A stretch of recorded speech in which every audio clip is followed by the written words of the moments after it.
저도 지금 이게 굉장히 떨리는데요. 뒤에서 배우들이 많이 떨고 있는데 많은 호응과 박수로 배우들을 따뜻하게 맞아주셨으면 감사하겠습니다.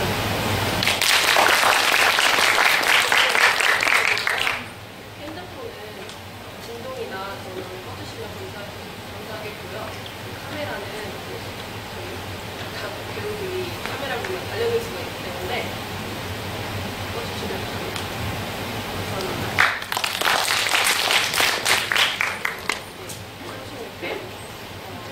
정기공연을 시작하겠습니다.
I didn't think you're polite to listen.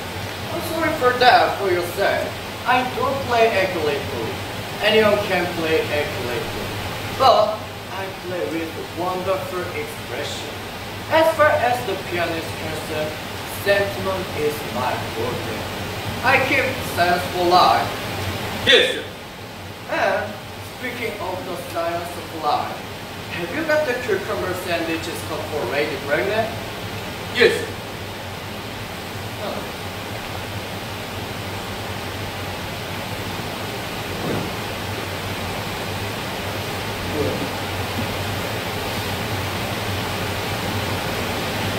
By the way, Lane, I see from your book that on Thursday night when Lord Sherman and Mr. Worthing were done with me, 8 bottles of champagne are entered having pleasure. Yes, sir. 8 bottles and a pint. Why is it that at the bachelor's establishment, the servants invariably drink the champagne? I asked medical information. I attribute to the superior quality of wine, sir. I have often observed in their household, the champagne is rarely of a first-rate brand. Good heavens, is marriage so demoralizing as that? I feel that this is very pleasant today, sir. I have had very little experience of it myself up to the present. I have only been married once. That was in consequence of misunderstanding between myself and a young person. I don't think I'm much interested in your family life later. No, sir. It is not very interesting subject. I never think of it myself. Very natural, I'm sure. That you do. Thank you, later. Thank you, sir. Lane's views on marriage seem somewhat relevant. Really, if the Lord orders to set us a good example, what on earth is the use of them?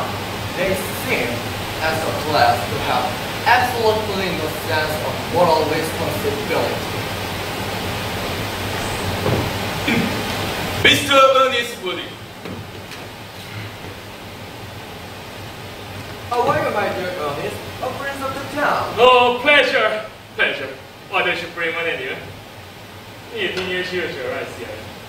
I believe it is very customary in English society to take some slight refreshment at 5 o'clock. Where have you been since last Thursday? In the country, What nurse do you do there? When one is in town, one of is on set. When one is in the country, one of is out. It is excessively boring. And who are the people you have? No, neighbors. Neighbors. Got nice neighbors in your part of Chelsea? Hot, neighbor. There is How innocently you must amuse.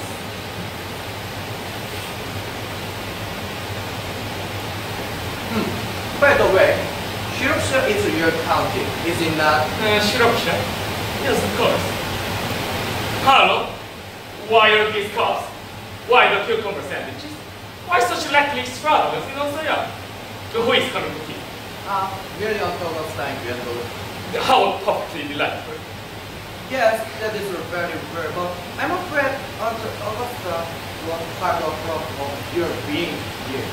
May I ask why? Well, my dear fellow, the way you flirt with Gwendolen is perfectly disgraceful.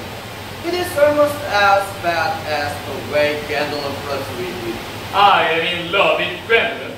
I have come to town expressly to propose to her. I thought you had come for pleasure. I called it business. How utterly romantic. I don't really see anything romantic in proposing. It is very romantic to be in love, but there's nothing romantic about a definite proposal. But what may be accepted, what usually is, I believe, that the excitement is over. The very sense of romance is uncertainty. If ever I get married, I certainly try to forget the fact. I have no doubt about that, George. There is no use speculating on that subject. Oh, please don't touch the cucumber sandwiches. They are ordered specially for Aunt Augusta. Well, you are eating them all the time. That is quite different matter. She's my aunt. Have some bread and butter. The bread and butter is for Gwendolen. Gwendolen is devoted to bread and butter. Very good bread and butter. Oh, my dear fellow. You mean not it as if you are going to eat it all. You behave as if you are married to her lady, but you are not married to her lady, and I don't think you ever will be. Why on earth do you say? Well, in the first place, girls never married a man they flirt with. Girls don't think you're right. That is nonsense. It is great truth. It accounts for the extraordinary number of bachelors that one sees all over the place. In the second place, I don't give my consent. Your consent? Yes, my dear friend. Gwendolen is my first cousin, and before I allow you to marry her, we will have to clear up the whole question of Cecily. Cecily? What on earth do you mean? What do you mean I by Cecily? I don't know any of the name of Cecily. Bring me the cigarette case Mr. Worthing left in the snow balloon the last time he died here. Yes. Do you mean to say you have my cigarette case all this time? I shouldn't you should let me know. I have been writing frantic letters to Scotland Yard about it. And I was very sure you were putting a large work. I wish you the wrong. I happen to be more than usually hard. There is no other putting a large word other than his far. I think that is letter me not be honest.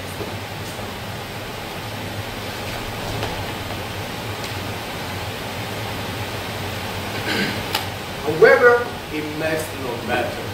First, now that I look at the inscription inside, I find the thing isn't yours after all. Of course it is mine. You have seen me written there times. And you have no right to read what is written inside. It is very ungentlemanly to read a private cigarette case. Well, it is perfectly absurd to have a fast and hard rule about what one should read and what one shouldn't. More than half of modern culture depends on what one shouldn't read. I am tired of the fact that I don't propose this because modern culture. I simply am my cigarette case back. Yes, but this is not your cigarette case. This cigarette case is a present from someone of the name of Cecily. And you said you didn't know any of that name. Well, If you want to know, Cecily is my aunt. Your aunt? Yes, a charming old lady. She still lives at Tunbridge Wells. Just keep that to me. Yes, but why does she call herself Little Cecily if she's your aunt and lives at Tunbridge Wells? From Little Cecily with the fondest love. My dear fellow, what on earth is there in that? Someone shall talk, someone shall not talk. That is a matter that surely an aunt may be allowed to decide for herself. Man, you seem to think that every aunt should be exactly like your aunt. That is absurd. For heaven's sake, give me my cigarette case. Yes, but why does your aunt call you her uncle? From Little Cecily with the fondest love to her dear Uncle Jack.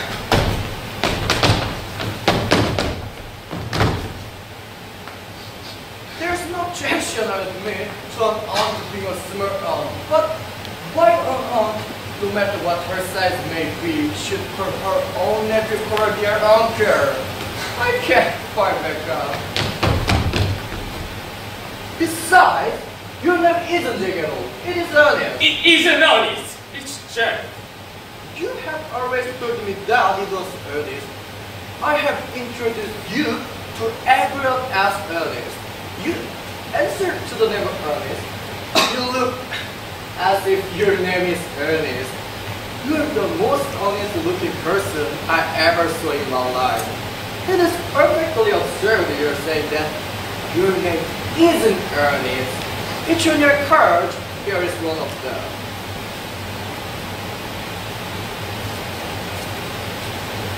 Mr. Ernest Worthing before the Urbani. This stands a proof that your name is Ernest if you attempt to deny to me, or to Gwendolen, or to anyone else. Well, my name is Ernest in town and Jack in the country. And the staircase wasn't even in the country. Yes, but that does not account for the fact that you're smart on Cecily, who lives at Tunbridge Wells, calls you her uncle. Come on, boy. You had a much better help of being out than us. Now, go on. Tell me the whole thing. I may mention that I have always suspected you of being a confidant and secret, unmarried. I'm quite sure of it now. Bunburyist? What on earth do you mean by bunburyist? I leave it to you the meaning of the incomparable expression as soon as you're kind enough to inform me why you are honest in town and Jack in the country. Well, produce my staircase first. Here it is. Now, produce your explanation and pray make it improbable.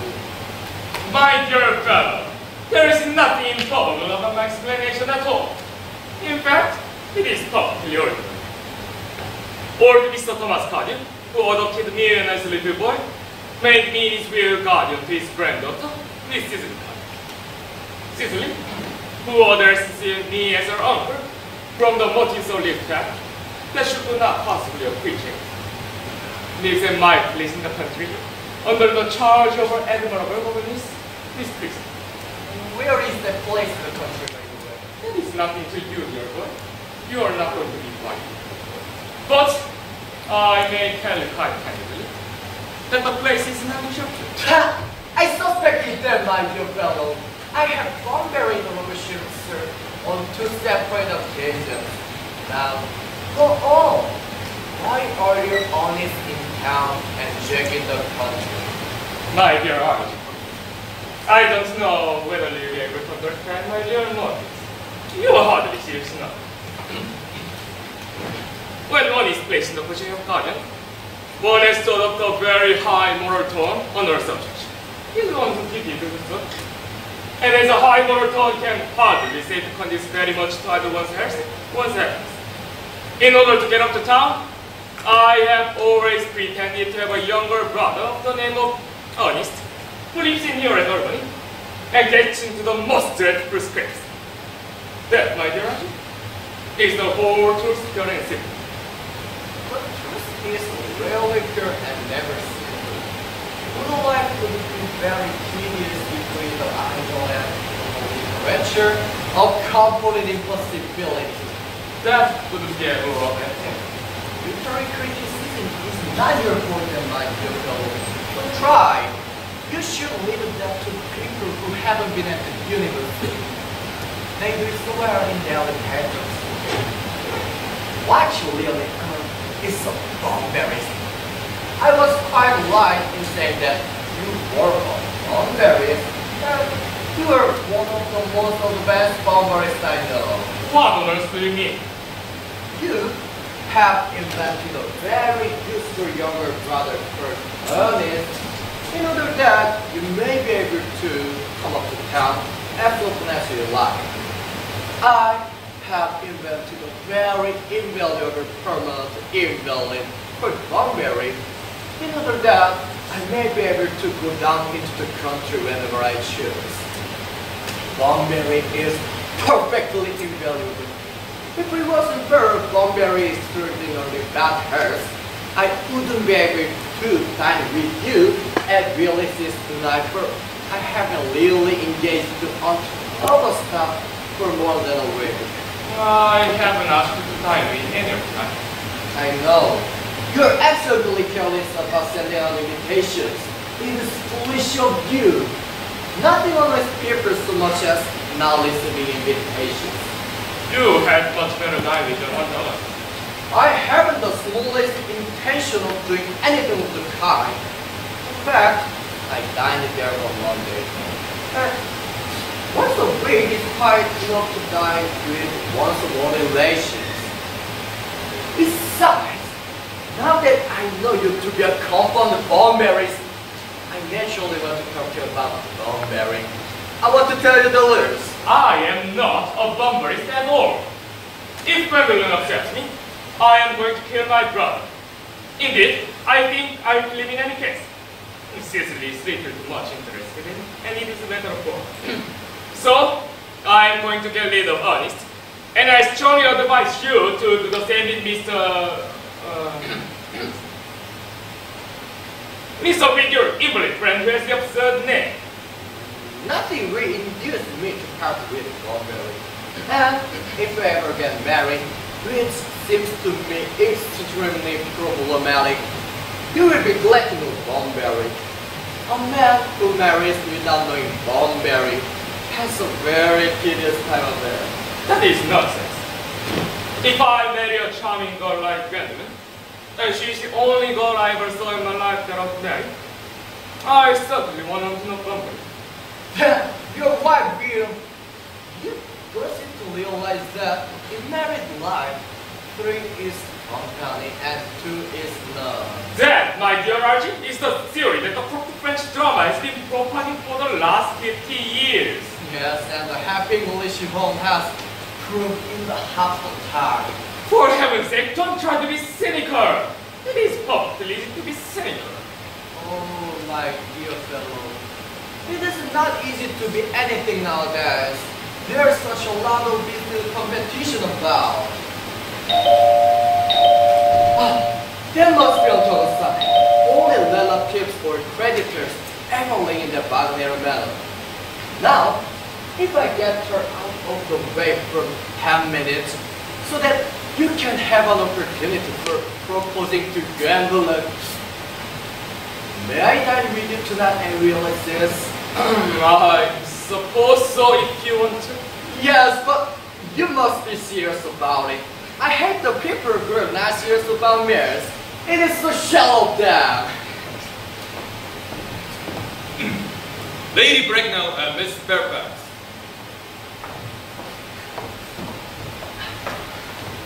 Good afternoon, Algernon. I hope you are behaving very well. I'm feeling very well. That's not quite the same thing. In fact, the two things rarely go together. Dear me, you're smart. I'm always smart. Aren't I, Mr. Woodley?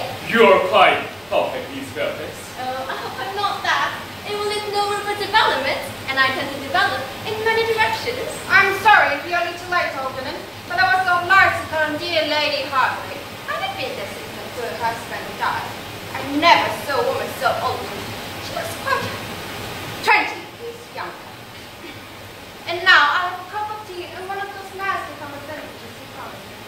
Certainly, Toaster. Gwendolen, won't you come and sit here? Thanks, Mama. I'm quite comfortable where I am. Good heavens! Lady, why are there no cucumber sandwiches? I ordered them specially. There were no cucumbers in the market this morning, sir. I went down twice. No cucumbers! No, sir, not even for anything. That will do, thank you, Lady. Thank you, sir. I'm greatly distressed, Toaster, about there being no cucumbers, not even for Lady Money. It really makes no matter, Algernon. I had some converse with Lady Hartley, who seems to me to be living entirely for pleasure. I hear her hair has come quite dark from her. Certainly, her change its color. From my cause, I, of course, cannot say. Thank you. I brought a tea for you tonight, Algernon. I'm going to send you down with Mary Farquhar. She's such a nice woman and so attentive to her husband. It's delightful to watch them. I'm afraid, I shall have to give up the pleasure of dining with you tonight after all. I hope not, Algernon. They'll pull my table completely out. And you're offered to dine upstairs. Fortunately, it's a custom to that. It is a great bore, and I need hardly say a terrible disappointment to me. But the fact is that I have had the telegram to say that my poor friend Bunbury is very ill again. They seem to think I should be here. It is very strange that Mr. Bunbury seems to suffer from curiously bad health. Yes, my poor friend Bunbury is dreadful invalid. Well, I must say, Algernon, that I think it is a high time that Mr. Bunbury made up his mind whether he was going to live or to die. This sheer gentleman question is absurd. Nor do I in any way approve the murder sympathy involved. I consider murder. It is of any kind is hardly a thing to be English nowadays. Hell is the primary duty of life. Oh, I should be much obliged to ask Mr. Bunbury from me to be kind enough not to relax on Saturday, though I rely on you to arrange my music for me. It is my love for study. You don't want something that will English conversations, particularly at the end of the season when everyone has practically said whatever they have to say, in which most cases was probably not much. Speak to Bunbury until this time, if he is still conscious. And I think I can promise he will like my Cecily. Of course, the music is a great difficulty. If one plays good music, people don't listen. And if one plays bad music, people don't talk. But I look over the program I brought up. If you will kindly come into the next room for a moment. Is Algernon? It's very thoughtful of you. I'm sure the purpose is laughing after your obligations. Such songs you cannot possibly allow.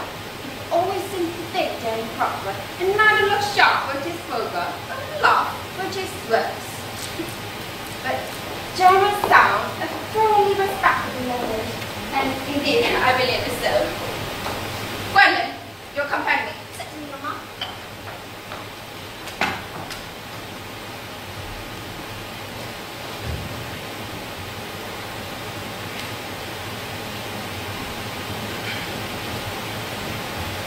What charming day this evening, Surface. Oh, pray don't talk to me about the weather, Mr. Worthing. Whenever people talk to me about the weather, I always feel quite certain that they mean something else, and that makes me so nervous. I do mean something else. I thought so. In fact, I'm never wrong. And I'd like to take advantage of Lady Brecknell's temporary absence. I would certainly advise you to do so, Mama. It's a way of coming back suddenly into room that I often had to speak to her about.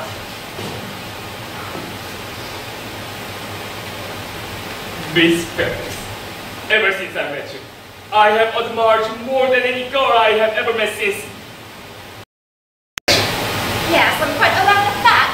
And I often wish that in public, at any rate, you have been more demonstrated. For me, you have always had an irresistible fascination. Even before I met you, I was far from indifferent to you. My ideal has always been to love someone of the name of Ernest. There is something in the name that inspires absolute confidence. The moment Algernon first mentioned to me that he had a friend called Ernest, I knew I was destined to love you. You really love me, Gwendolen. Passionately. Tell me, you don't know how happy you've made me. My own Ernest. But you don't really mean to say that you couldn't love me if my name wasn't Ernest. But your name is Ernest. Yes, I know it, but supposing it was something else. Do you mean to say you couldn't love me? Ah, that is clearly a matter of physical speculation, and like most metaphysical speculations, has very little reference to the actual facts of real life as we know them.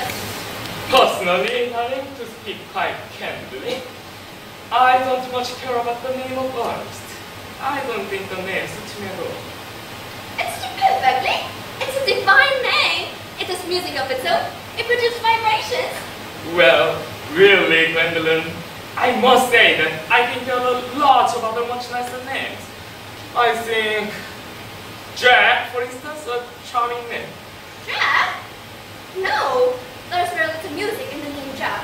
If any at all, it does not thrill. It produces absolutely no vibrations. And as for several Jacks, and they all without exception were more than usually plain. Besides, Jack is a notorious domesticity for Joan. And I could see any woman who was married to a man called John. She would probably never be able to know the entrancing pleasure of a single woman's solitude. The only really safe name is Ernest. Good! I must get christened at once. I mean, we must get married at once. There is no time to be lost. Married, Mr. Woody? Well, surely. You know that I love you, and you love me to believe, Miss Fairfax, that you're not absolutely in front of me. I adore you, but you haven't proposed to me yet. Nothing has been said at all about marriage. The subject has not even been touched on. Well, may I propose to you now? I think it would be an admirable opportunity. And to spare any possible disappointment, Mr. Woody, I think it only fair to tell you, quite frankly beforehand, that I'm fully determined to accept you. Gwendolen! Yes, Mr. Woody, what have you got to say to me? You know what I've got to say to you. Yes, but you don't say it. Gwendolen, will you marry me? Of course, our darling. How long you have been about it? I'm afraid you have had very little experience in how to propose. Darling, I have never loved anyone in the world but you. Yes, but not often propose for practice. I know my father Garrett this, and all my girlfriends tell me so. What wonderful blue eyes you have, Ernest. They're quite blue. I hope you will always look at me just like that, especially when there are people present. Mr. Woody! First up from this semi-recumbent posture, it is most endeavor. Huh? I must beg you to retire. This is no place for you. Besides, Mr. Wooding has not quite finished yet. What, may I ask? I'm engaged to Mr. Wooding, Mama. Pardon me? You're not engaged to anyone. When you do become engaged to someone, I or your father should be permitted to inform you of the fact. Engagement should come at a young girl as a surprise, pleasant or unpleasant, as the case may be. It's hardly a matter that could be allowed to reign for self. And now, I have a few questions to put to you, Mr. Wooding. While I'm making these inquiries, you, Gwendolen, will wait for me below the carriage. Mama! In the carriage, Gwendolen.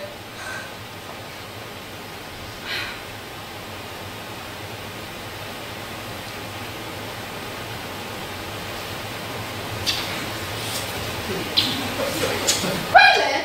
The carriage! Yes, Mama.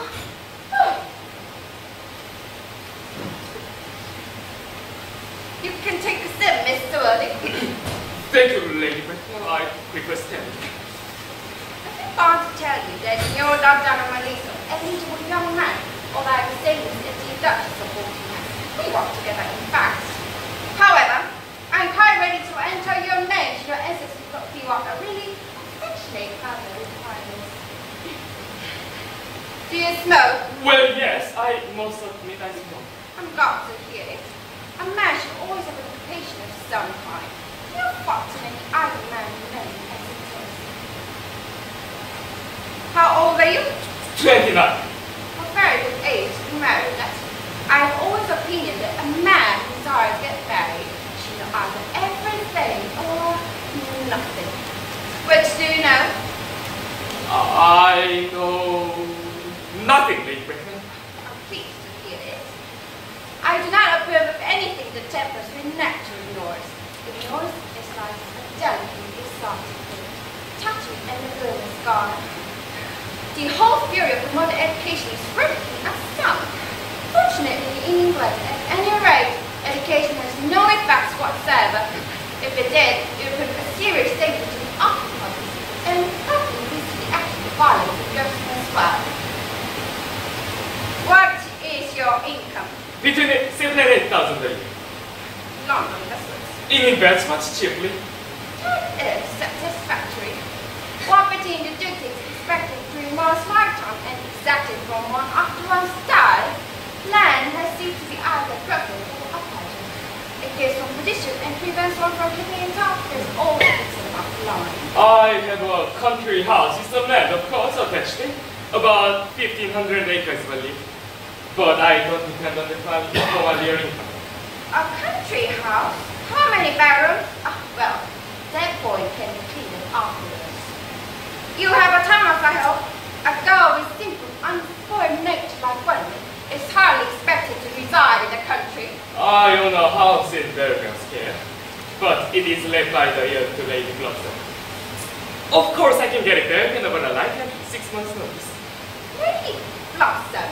I don't know her. Oh, she was about very little. She's a considerably advanced in years. Nowadays, there is no guarantee of the respectability of character. What numbers in Barrow Square? 149. Fashionable side. I thought there was something, but it could be easily altered. Do you mean the fashionable style? Both, if necessary. Now, to minor matters, are your parents living? I have lost my parents. To lose one parent, Mr. Worthing, is regarded as a misfortune. But both looks like carelessness. Was your father was actively a man of wealth? Did he born in what the medical papers call the public colors, or did he rise from ranks of aristocracy? I don't actually know who I'm my first. I don't know. But the fact is, Lady Breaknell, I said I have lost my parents, but it would be near the truth to say that my parents didn't have lost me. I really don't actually know why it was. I was found.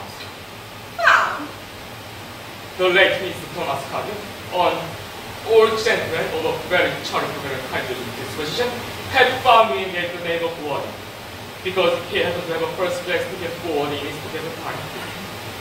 Ward is a pleasant service. It is a seaside insurance.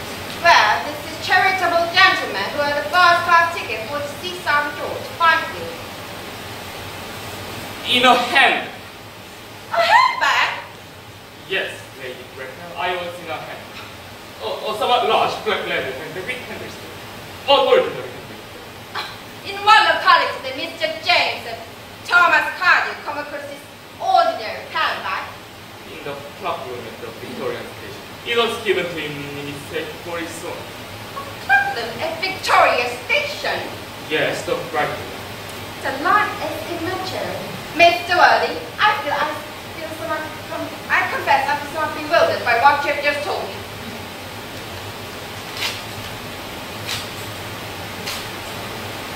To be born of any red thread in a handbag, whether it has handles or not, seems to me to display a contempt for the ordinary decencies of family life, and that reminds one of the world's excesses of French Revolution.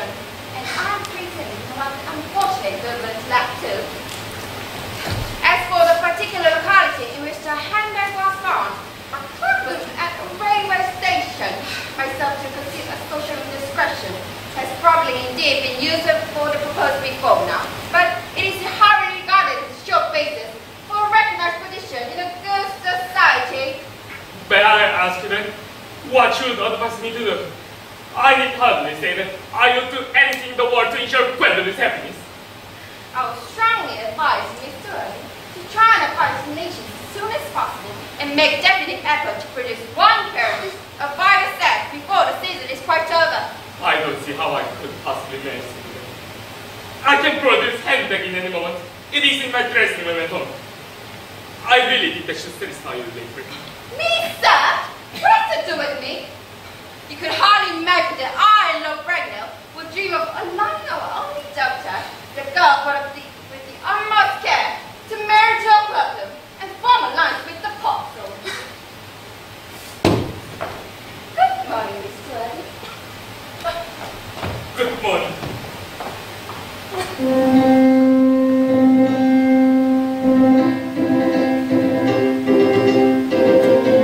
For goodness sake, don't play the gasping tune, Archie! How are you to give up?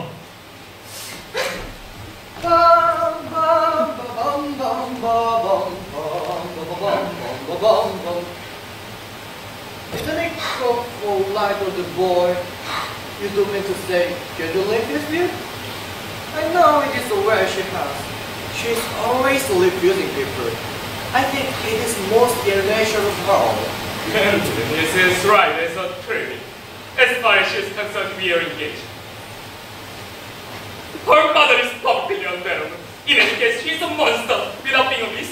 It is let her fail.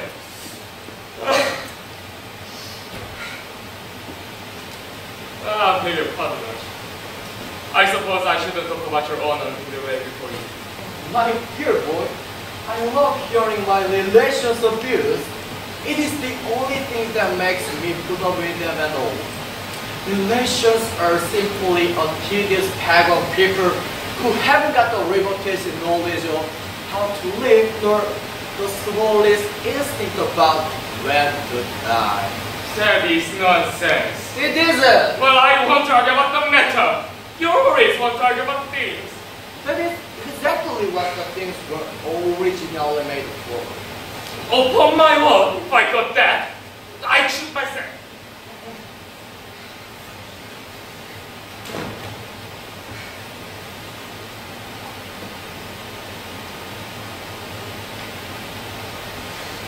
You don't think there is any chance of Gwendolen becoming like her mother in about 150 years, do you? Or women become like their mothers. That is their tragedy. No man does. That's it. Is that clear? It is perfectly great. As true as an observation in civilized life should be. By the way, did you tell Gwendolen the truth about your being honest in town and Jack in the country? My dear fellow, the truth isn't the sort of thing that one days tonight is really fine girl. What extraordinary ideas you have about the way to get to woman. The only way to be happy to woman is to make love to her. If she's pretty, or to someone else, if she's plain. That is nonsense. What about your brother? What about the profligate Ernest? Oh, before the end of the week, I shall have nothing to do. I say he died in Paris of tuberculosis. Lots of people die of tuberculosis quite suddenly, don't they? Yes, but it's hereditary. It's a sort of thing that runs in families. So you have much to say. A severe chill. You are sure that a severe chill is not hereditary or any of the kind? Of course it is not. Very well then. My poor brother Ernest is carried off suddenly in Paris by a severe chill. But I thought you said that Miss Perdue was a little too much interested in your poor brother Ernest. Won't you feel his loss of beauty? Ah, that is alright. Cecily is not a silly romantic girl, I'm glad to say. She has got a capital income, goes long walks, and pays no attention at all to her lessons. Well, I would rather like to see Cecily. Well, I will take very good care you never do. She is extremely pretty, And only just 18. Have you told Gwendolen yet that you have an accessible pretty wife who is only just 18? Oh, one doesn't blurt these things out of him. Cecily and Gwendolen are publicly certain to be his pretty best friend. I'll bet you anything you like that half an hour after they've met, they're calling each other sister. Women only do that when they have heard each other a lot of things first. Now, if we want to get a good table at releases, we really must go and dress. Do you know it is nearly 7? Well, it is always nearly 7. I'm hungry. I never knew what you want. What should we do after dinner? Go to theater? No, I love this. Well, let us go to the club. No, I hate talking. Where we might throw round to the Empire Attack. No, I can't go looking at things. It's so silly. Where? What should we do? Nothing. It is all very hard work doing nothing. However, I don't mind hard work where there is no definite object of any kind. Miss Fairfax. Gwendolen, open my word. Algie, kindly turn your back. I have something very particular to say to Mr. Woody. My own tongue. Ernest, we may never be married. From the expression of Mama's face, I fear we never shall. Few parents nowadays pay any regard to what their children say to them. The old-fashioned respect for the young is fast dying out. But although she may prevent us from becoming married wife, and I may marry someone else and marry often, nothing that she can possibly do can alter my tender devotion to you. Dear Gwendolen. The story of a romantic origin, as related to be my mama, with unpleasant comments, has naturally stirred the deeper fibers of my nature. Your Christian name has an irresistible fascination. The simplicity of the character makes it exquisitely incomprehensible to me. Your town address that you have on your hand. What's your address in the country? The manor house, Wharton, Hertfordshire. The manor house, Wharton, Hertfordshire. There's good postal service, I suppose. It may be necessary to do something desperate. That, of course, will require serious consideration. I will communicate with the daily. My own one. How long do you remain in town? Till Monday. Good. Algie, you may turn round now. Yes, after rather lady. You may also ring the bell. You will let me sit your carriage, madam? Certainly. I see Miss Fairfax out. Yes, sir.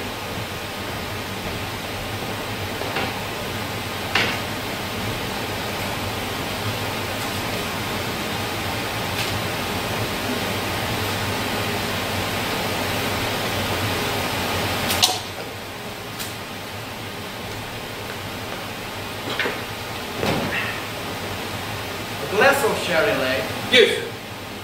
Tomorrow, Lane, I'm going Bunbury. Yes, sir. I shall not probably be back till Monday. And you can put on my dress clothes, smoking jacket, and all the Bunbury suits. Yes, sir.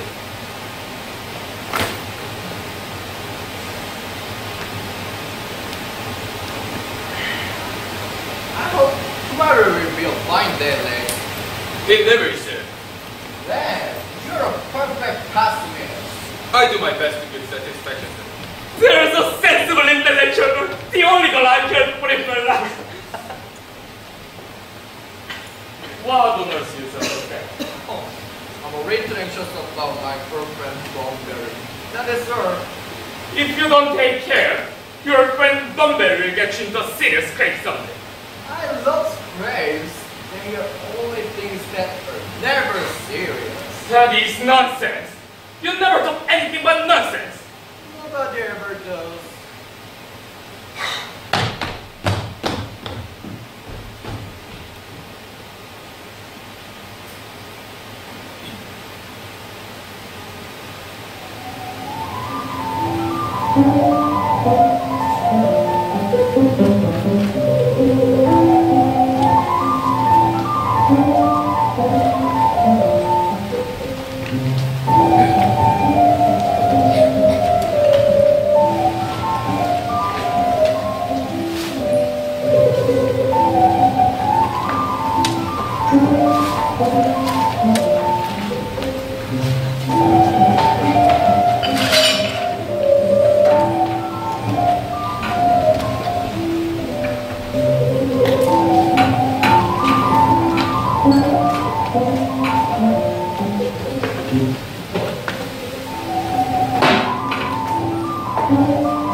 Cecily? Cecily? Surely such a terrible conclusion. I don't know flowers and want to become yours. Especially at the moment when intellectual pleasure flows you. Your German primitive table, probably affecting things, will repeat your second lesson. But I don't like German. It is not a becoming language. I'm not perfectly bad at playing for my own lesson. Child, you know how easy to your God is to control yourself in every way. He laid aside his your German as he was before town yesterday. Indeed, he always listens to your German when he before town. German Jack is so very serious. Sometimes he's so serious that I say he cannot be quite well. Yet God is just the best of health, and his great talking meaning of his passion to be commendable. Compared to young as he is, I'm the one who has done the duties and responsibility. I suppose this is why he often decided to go when we job together. Cecily, I'm stopping you. Mr. Walding has many troubles in his life. I've been married with him to be able to complete our stress in his conversation. You must remember his constant anxiety about the unfortunate young man, his brother. I wish Uncle Jack would allow the unfortunate young man his brother to come down here sometime. You might have a good interest in my Mr. Prism. I'm sure you succeed well. You know German and Java and things of kind influence them very much. I do not believe even I could approach any effect on the captain. They often his own brother and his own is a value, big younger slave. Indeed, I'm not sure that the direction is like him. I'm not in favor of this woman coming back. At the moment, not. As I may so let him read. You must know your diary too. I really think she wants to keep a diary that too.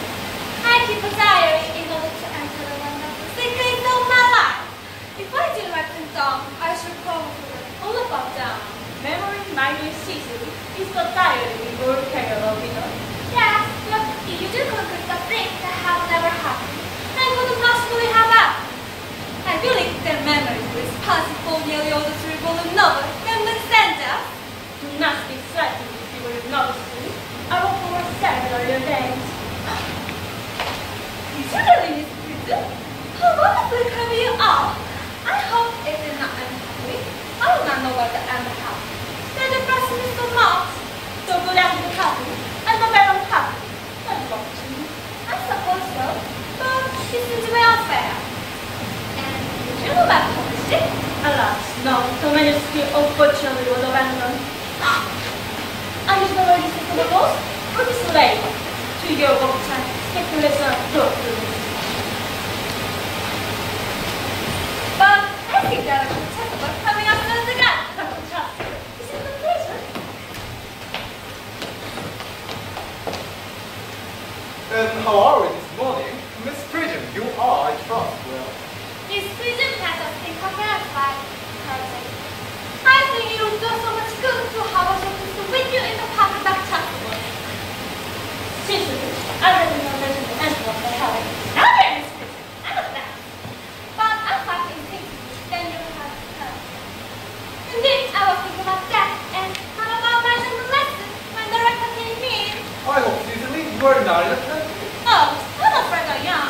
That is strange. Were I fortunate enough to be Miss Prism's pupil, I would hang up on her lips. Oh, I spoke metaphor to it. My metaphor was drawn from this. This morning, I suppose, has now returned from town. We do not expect him to go that afternoon. Ah, yes. He usually likes spending Sunday in London. He is not one of those who throw away with enjoyment, as by all accounts, that unfortunate young man his brother seems to be. But I must not disturb Algeria and pupil any longer. Algeria, my next petition. Only the merely drawn from pagan art. I shall see you both, no doubt in himself. I think, dear doctor, I will have a story. A fine, I have beheaded at the old and above my victim. With pleasure, Miss Prism. With pleasure. We might correspond first and back. That would be delightful. Cecily, you really practically economy my absence. The check on the border of the you may own is someone sensation. Even his mechanical problems have never started.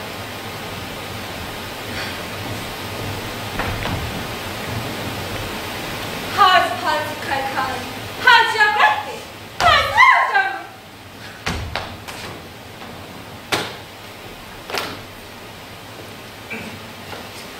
Mr. Ernest Wedding has just driven over from the station. He has brought his luggage with him.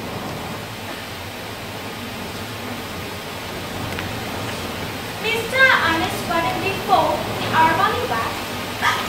Uncle Jack's brother. Did you tell him Mr. Wedding was in town? Yes, miss. But he seemed very much disappointed. He was anxious to speak to you privately for a moment. Ask Mr. Earnest Wedding to come here. I suppose you had better talk to ask Peter about Lucy Heath. Yes, miss. I have never met any really wicked person before. A friendly person. I'm so afraid he will just like everyone else. Good luck! You're my lady cousin Cecily, I'm sure. You're under some flimsy mistake. I'm not into. In fact, I believe I'm more than you tall for my age. But I'm your cousin Cecily. You, ice from your car, Uncle Jack's brother, my cousin Alice, my wicked cousin Alice. Oh, I'm not really wicked at her cousin Cecily. You mustn't think that I'm wicked. If you're not, then you have certainly been deceiving us all in a very mischievously manner. I hope you have not been living a double life, pretending to be wicked and being really good all the time. That would be hypocrisy. Oh, of course, I have been rather reckless. I'm glad to hear it. Now, in fact, now you mention the subject, I have been very bad in my own small way. I don't think you should be so proud of that, but I'm sure it must have been very pleasant. It is much pleasanter being here with you. I can't understand how you all have home. Until Dad will be back in Monday afternoon. That is great disappointment. I'm obliged to go out by the first train on Monday morning. I have a business appointment that I'm anxious to miss. Couldn't you miss it anywhere but your local? I think you have a better right to say all right. I know he wants to speak to you about your elegance. About my what? Your elegance. He has gone out to buy your outfit. Oh, I certainly would let Jack buy my outfit. He has no taste in neckties at all. I don't think you will require neckties. Uncle Jack is sending you to Australia. Australia? I'd sure die. Well, he said at dinner over the night that you would have to choose between this world, the next world, and Australia. Oh, where? The country I have received of Australia and the next word are not particularly encouraging. This word is good enough for me, cousin Cecily. Yes, but are you good enough for it? I'm afraid I'm not that. That is why I want you to live for me. I'm afraid I'm not coming this afternoon. Would you mind my leaving myself this afternoon? No! There's not kiss out of you, but I think you should try. I will. I feel better already. You're looking all into us. That is because I'm hungry. Oh, how thoughtless of me. I should have remembered that when one is born to lead an entire life, one can regular host of this. Thanks for coming. Thank you. Oh, might I have a button verse? I have never any appetite unless I have a button verse. 밥 맛있냐? No, I just want to have a pink rose. Why? Because you're like a pink rose cousin Cecily. I don't think it's correct for you to talk to me like that. Miss Prism never said something to me. Then Miss Prism is such a desirable lady. You are the prettiest girl I ever saw. Miss Prism said, all good looks are snap. There, there, that every sense of man like to be cutting. I don't think I would care to catch a sense of a man. I shouldn't know what to talk to him about.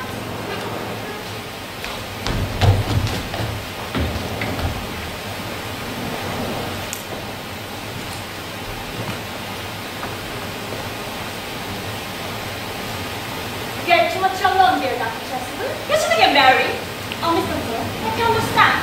A woman who never. Believe me, I should not be so near the logic of praise. The precept, as well as the practice of the primitive church, was distinctly against matrimony. That is, always go to quite a primitive church, but you never spoke to the first day. And you do not seem to realize that by pursuing single, a man converts himself into a common public campaign. Men should be more careful. His very syllabus is big prerequisites of prayer. But it's a man that is only attractive when married. No married man is ever attractive. He's simply his wife. And often I have been told that it is hard. That depends on intelligence of the people. Maturity can always depend on language and trust me. Young women, I agree. I spoke to the country. My metaphor is drawn from her. But very easy. Perhaps she followed us to school.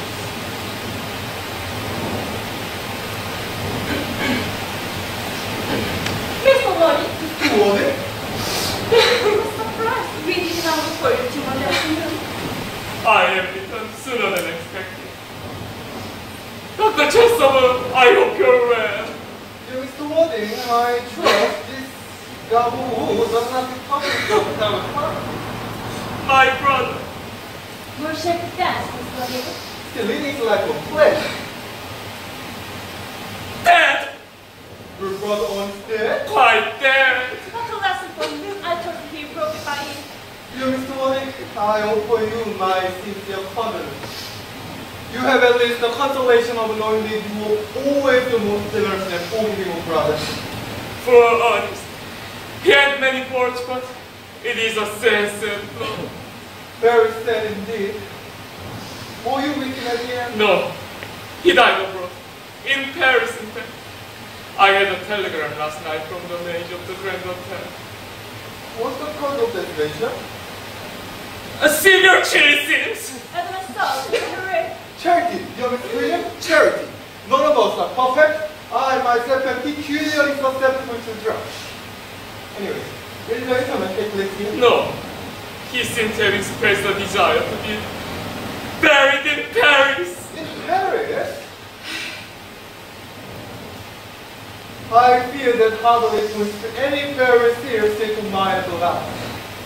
You would no doubt wish me to make some slight allusion to this tragic domestic affliction next Sunday. My sermon on the meaning of the man in the wilderness can be adapted almost to any occasion, joyful or, as in the present case, business.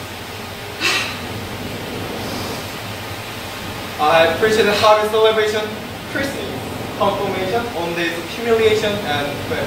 That reminds me. You mentioned christenings, I think, Dr. Chasuble. I suppose you know how to christen a light. Of course, I mean, you are continually christening, aren't you? It is, I would say, one of the rector's most beautiful in this parish. I have always spoken to the breakfast on the subject, but they don't seem to know what it is. But, is there any particular event in you are interested in, Mr. Waddy? Your brother was, I believe, unmarried, was he not? Oh, yes. People who live type of pleasure usually are. But it is not for any child, Doctor. I'm very fond of children. No, the fact is, I'd like to be christened myself this afternoon if you have nothing better. But surely, Mr. Waddy, you have been christened already? I don't remember anything about it. But have you engraved out of the subject? I certainly intend to have, of course, but I don't know if the thing would bother me in any way, or if you think I'm a little too old. Not at all. Not at all. At what hour would you wish the ceremony performed? Oh, I might throw around about 5 in the research. Perfectly fine. In fact, I have 2 similar ceremonies to perform at the time. Okay, so twins that were recently in one of the online cottages on your own estate. Oh, I don't see much fun in being christened along with little babies. It would be charged. Oh, that was fine too. As mother. And now, dear Mr. Wooding, I will not intrude any longer into a house of sorrow. I would merely beg you not to be too much bowed down by grief. What seems to be the trials are often blessings in disguise. This seems to me a blessing of mysterious kind. Uncle Jack! Oh, I'm pleased to see you back. But what oracles you have got on? To go and chase down, Cecily. My child, my child! What is the matter, Uncle Jack? You look happy. You look as if you have chosen. And I have got a surprise for you. What do you think is in the dining room? Your brother. Who? Your brother. He arrived about half an hour ago. What nonsense! I haven't got a brother. Oh, don't say that. I hope badly he may have behaved to you in the past. He's still your brother. You couldn't be so heartless as to disown him. I will tell him to come out and you shall catch with him. What's up, Jack? These are very joyful tidings. After we urged his move, he suddenly seems to me a particular distress. My brother is in the dining room. I don't know what it means. I think it's perfectly absurd. Goodness! Brother I have come down from town to tell you that I'm very sorry for all the trouble I have given you and that I intend to live a better life in the future. Uncle Jack, you're not going to refuse your own brother's hand? Nothing will induce me to take his hand. I think he's coming down here disgraceful, and he knows perfectly well why. Uncle Jack, to be nice, there's no good in everyone. Earnest has just been telling me about his poor invalid Mr. Belgrade, who did go to visit us. He surely has been shooting one who is handsome invalid and lives outside of London to see my that's okay. Oh, he has been talking about Bunbury, has he? Yes, he has told me all about poor Mr. Belgrade and his house set of house. Bunbury? Well, I won't have him talk to about Bunbury or about anything else. It is enough to drive him perfectly frantic. Of course, I admit that the forge well on my side. But I must say that I think that Brother John's doing this to me is peculiarly painful. I expected a more enthusiastic welcome, especially considering it's the first time I have come here. Uncle Jack, if you don't shake hands with Earnest, I will never... Never forgive me. Never. Well, this is the last time I shall do it.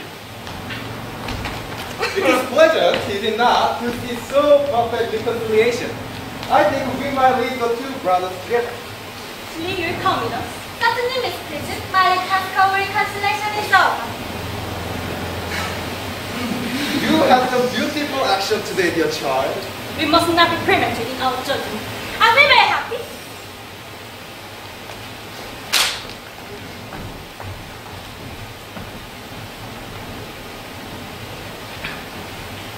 You young scoundrel! You must get out of this place as soon as possible. I don't allow any Bunbury here.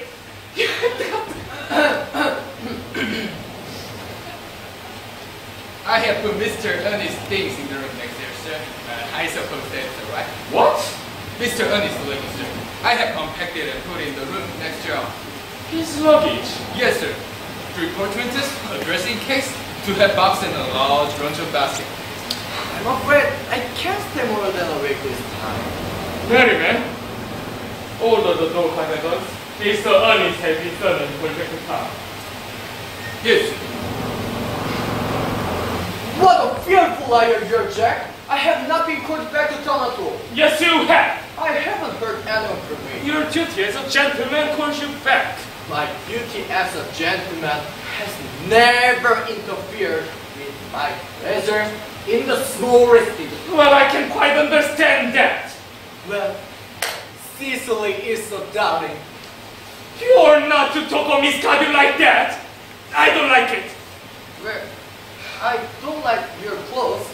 You look perfectly ridiculous in them. Why on earth don't you go up and change? It is perfectly childish to be demanding for a man who's actually staying for a whole week with you in your house as a guest. I call it grotesque. You are not subtly paying me for a whole week as a guest or anything else. You have got to leave by the 4-5 train. Certainly won't leave you so long as you're in learning. You don't to be most unfriendly. If I were in learning, you'd stay with me, I suppose. I should think it very unkind if you didn't. Well, will you go if I change my clothes? Yes, if you're not alone. I never saw anybody take so long to dress and with such a little research. Well, at any rate, that is better than being always overdressed as you are. If I'm occasionally a little overdressed, I make up for it by being always immensely overeducated. You're very easily ridiculous. Your conduct an outrage, and your presence in my house utterly absurd. However, you have got to catch the 4-5, and I hope you will have a pleasant journey back to town. This bumping, as you call it, has not been a great success for you.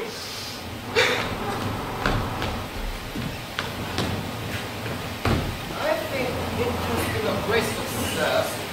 I'm in love with Cecily, and that is everything.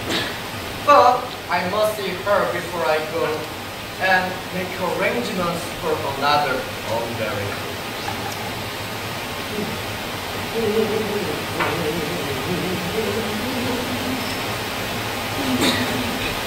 Ah, there she is! Oh, I knew you came back to Watanabe. I thought you were with Uncle Jack. It's gone to the curve for me. Oh, is he going to take you for a nice ride? He's going to send me away. Then, have we got to call? I'm afraid so. It's very painful for me. It is always painful to pass by people who one has no thought of every space of time. The absence of other friends one can deal with equanimity, but even a momentary separation from anyone to whom one had just been introduced is almost unbearable.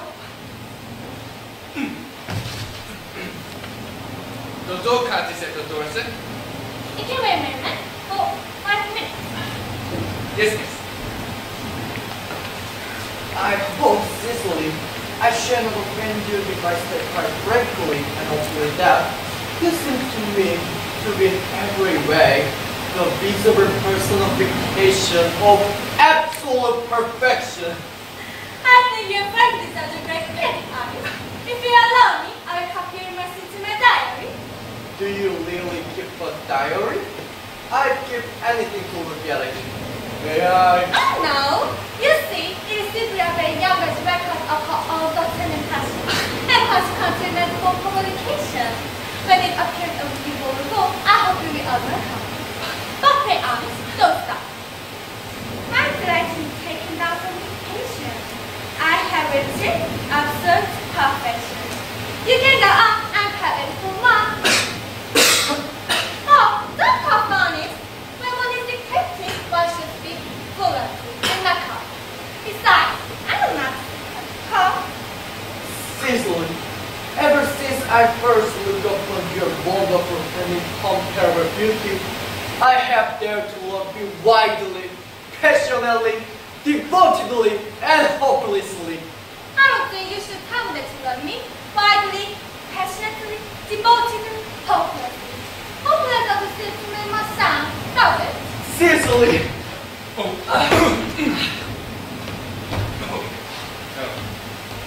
So don't cut this way, sir. Tell to come round next week at the 7. Yes, sir.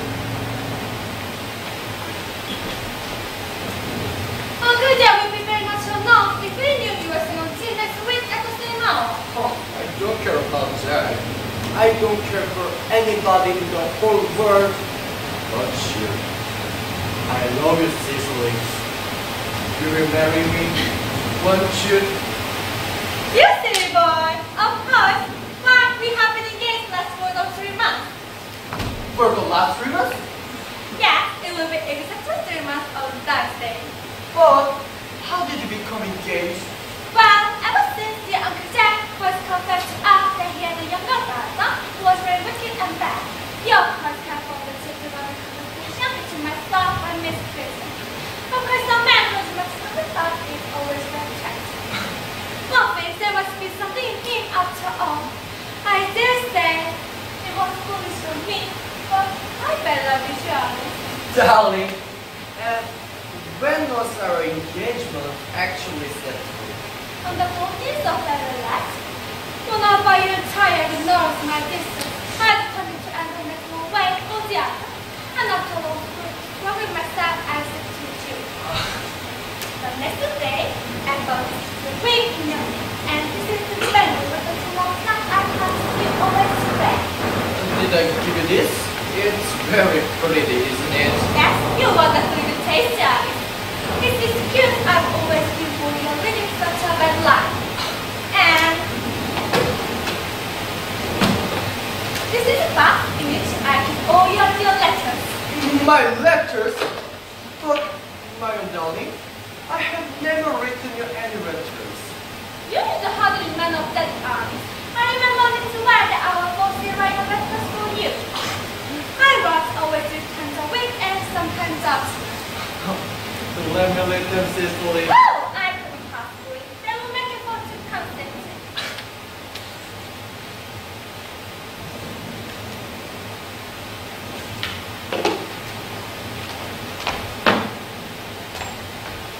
Catherine, you wrote me after I broken out in engagement. Oh, so beautiful. And so badly spelled that even now I can hardly read them without going over to you. But, was our engagement ever broken up? Of course it was. On the 22nd of last March, you can see the entering line.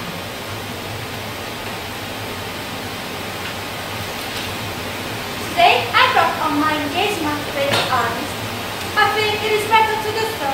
The weather still continues to taunt me. But, why on earth did you break it up? What did I do? I had done nothing.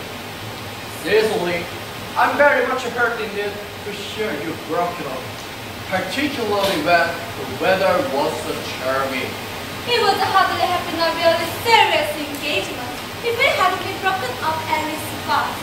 But I forgave you because knowing was out. What a perfect angel you're, Cecily. You're a romantic boy.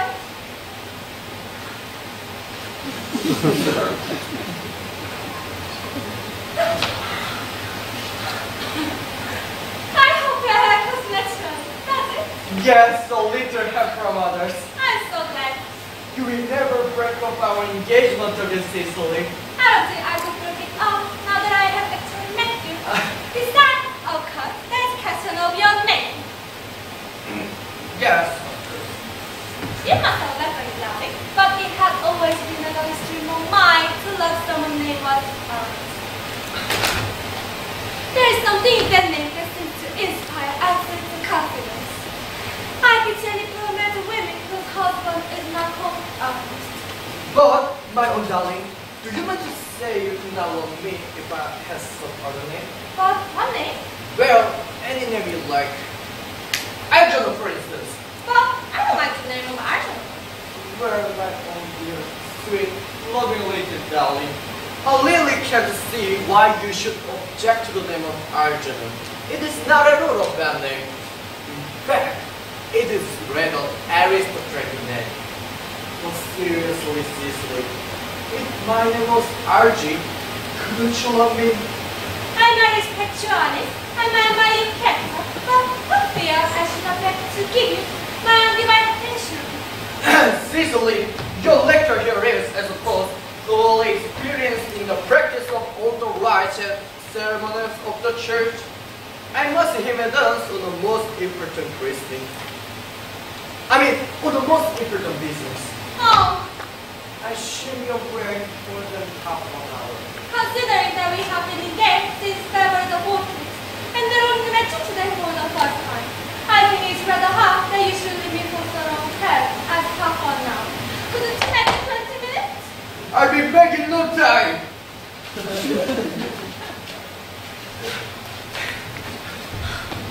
Well, the pencils for he is. I like his hair so much. I must enter his proposal in my diary.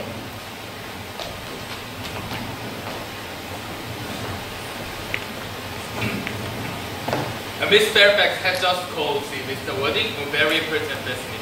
Miss Fairfax states, Isn't Mr. Wadding in his library? Mr. Wadding went over in the direction of the rectory some time ago. Pray ask the lady to come here. Esther, Mr. Wadding is sure to be back soon, and you can bring tea. Yes, miss.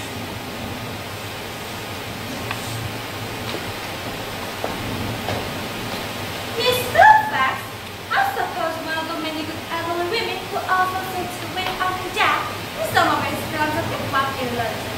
How do fellow women who are interested in philanthropic work? I think it's a forward or down. Miss Fairfax.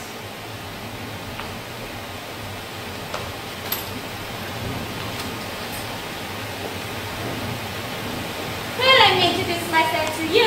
My name is Cecily. Cecily, what's a very straight name? Something tells me that we're going to be good friends. I like already more than I can say. My first impressions of people are never wrong. How nice of you to learn me so much after we have known each other such a companionship. Visitor.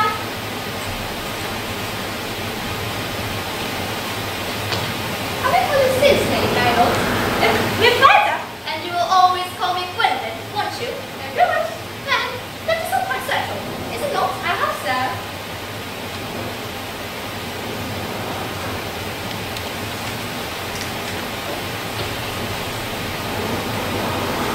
Perhaps this might be a favorable opportunity for my mentioning who I am. My father is Lord Breaknell. You've never heard of Papa, I suppose? I don't think so. Outside the family circle, Papa, I'm glad to say, is entirely unknown. I think that is quite as it should be. Cecily, Mama, whose views and education are remarkable spirit, has brought me up to be extremely short-sighted. It is part of the system. So, do you mind my looking at you? Through my glasses? Oh, that's a wonder. I'm very fond of being looked at.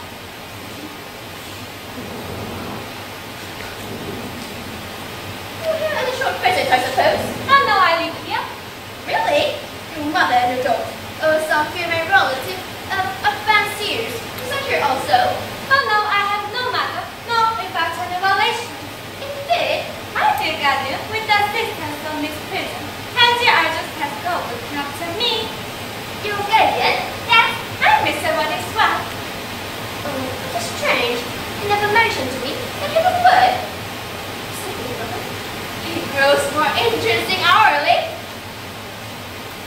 But I'm not sure, however, that the news inspires me with the feelings of unmixed delight.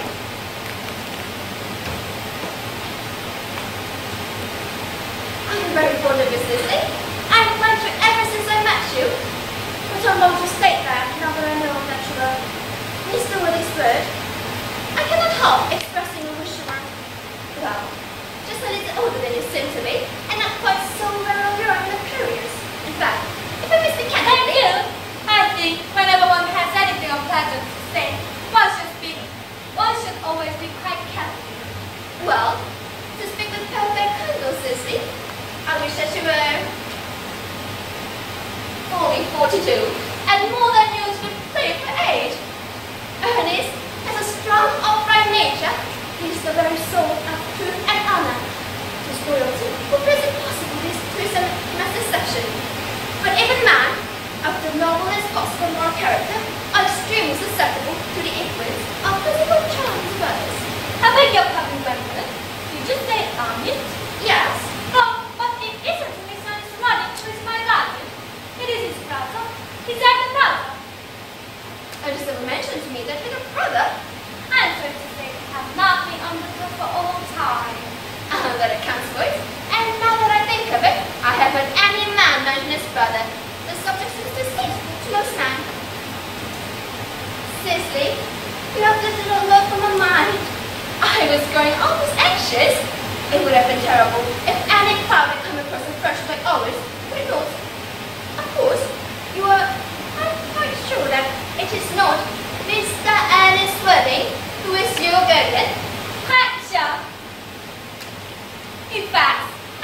to be his. Open the curtain. Dear Spencer, there is no reason why I should make a secret to you. I'll leave the county newspaper shop to contact on back next week. Miss Science, Woody and I are engaged to be married. My darling Cecily, I think there must be some slight error. Miss Ernest Worthing is engaged to me. The announcement will appear on the morning press on Saturday at the latest. I'm afraid you must be under some misconception. Ernest proposed to me. Exactly can we check that?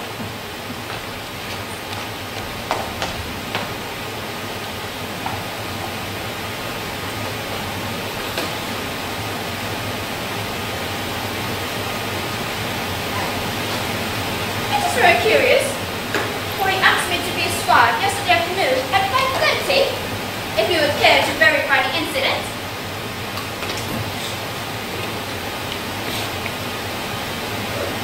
Pretty so. I never travel without my diary. One should always have something sensational to read in the train. I'm so sorry, dear Cecily, if it is any disappointment to you, but I'm afraid I have to part way. It would distress me more than I can tell you, dear Gwendolen. If we cause you any mental or physical anguish, but also want to point out that since Ernest proposed to you, he can let her change his mind.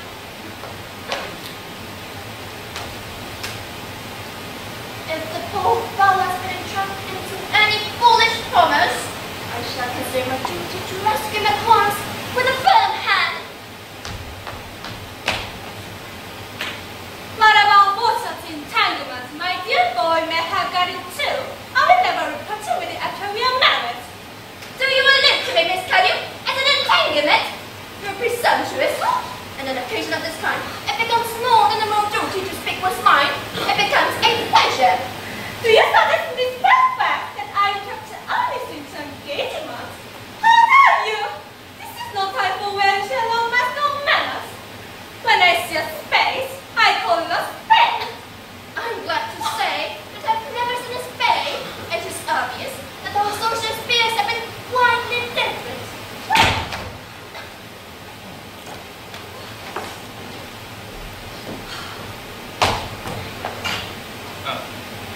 Shall I hear as usual, miss? Yes, as usual.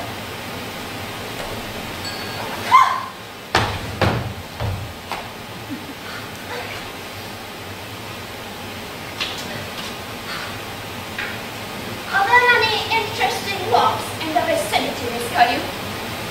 Oh yes, a great many. From the top of one of these, I caught one fancy by countess. By countess? I don't think I should like that. I'm April. I suppose that is why you live in town.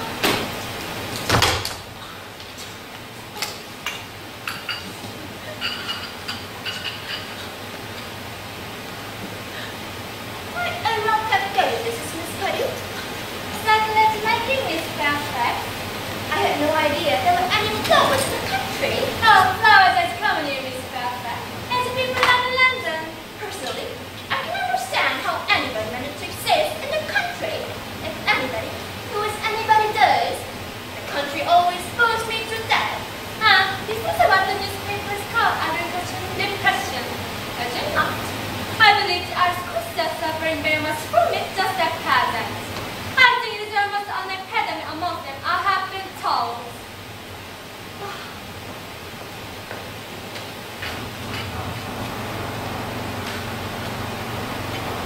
May I find something, Miss Bradford? Thank you. Detest the river until I play a tea.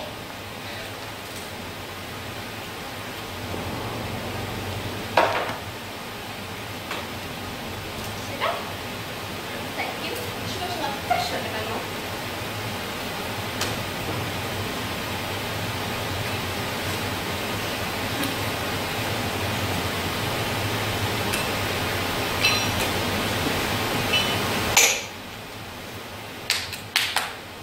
Cake or bread and butter?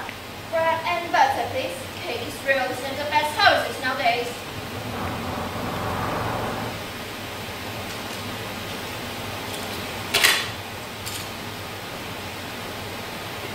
Hand it to Miss Bradford.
such an idea to your pretty little head. Thank you. You may. I knew there must be misunderstanding, Miss Fairfax. The gentleman who told me that pattern around your waist is my dear guardian, Miss Action, was it? I beg your pardon. This doesn't go down. Jack? Oh! Dear Johnny. My old Oh, no, my Johnny. May I ask you, are you going to be married to this young lady? To what young lady? Good heavens, Gwendolen! Yes, to the tavern. Gwendolen. I'm to Gwendolen. Oh, of course not. What could have put such an idea into your pretty little head? Thank you. You may. I felt there was a slight error, Miss Cuddy. The gentleman who is now embracing you is my cousin, Mr. Algernon Moncrief. Algernon Moncrief? Oh!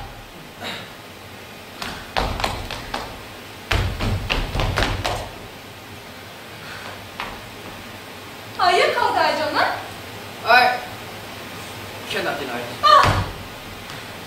Is your name really John? I could deny it if I liked. I could deny anything if I liked, but my name is certainly John. It has been John for years. How this person has reflected some both of us.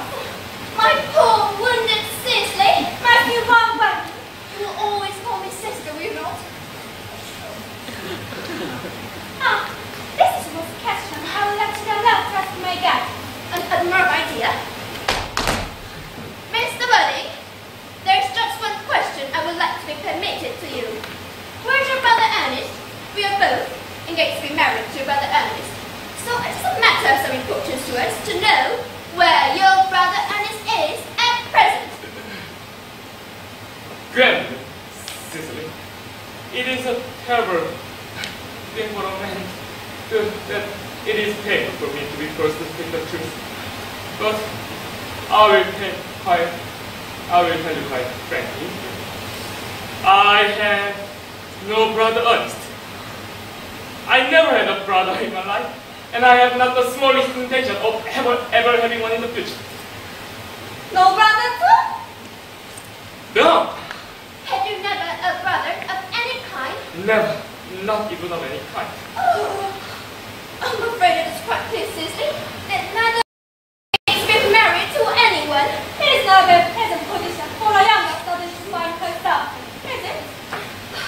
Let us go into the next room. They will hardly venture to come after us there. No, men are so casual, aren't they?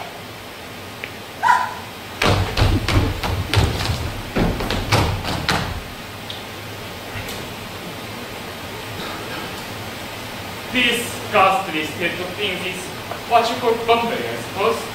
Bunbury it is. Yes, and perfectly wonderful. The most wonderful blueberry I've ever had in my life. Well, you have no right whatsoever to Bunbury here. That is absurd. One has a right to Bunbury anywhere one chooses. Every serious Bunbury knows that. Serious Bunbury, good heavens! Well, one must be serious about something if one wants to have any amusement in life. I happen to be serious about Bunbury. What on earth you're serious about? I haven't got the remotest idea about everything I should fancy. You have such an absolutely trivial nature. Well, the only small satisfaction that I have in the whole of this wretched business is that your friend Bunbury is quite exploited. You won't be able to run down to the country quite so often as you used to do, dear Archie. And a very good thing too. Your brother is a literal colorism, dear Jack. You want me to disappear to London as frequently as you reach the custom walls. Not a bad thing. As for your conduct towards Miss Connie, I must say that you're taking a sweet, simple, innocent girl like that is quite inexcusable. I can see no possible defense at all, for you are used to being a brilliant, clever, thoroughly experienced young lady, Miss Fairfax. To say nothing of the fact that she's my cousin. I am in love with Gwendolen. I wanted to be engaged to Gwendolen. That is all. I love. I simply want you to be engaged to Cecily. I adore her. Well, there is certainly no chance of your marrying Miss Carr. I don't think there's much likelihood, Jack, of you and Miss Fairfax being united. That is no business of yours. If it was my business, I wouldn't talk about it.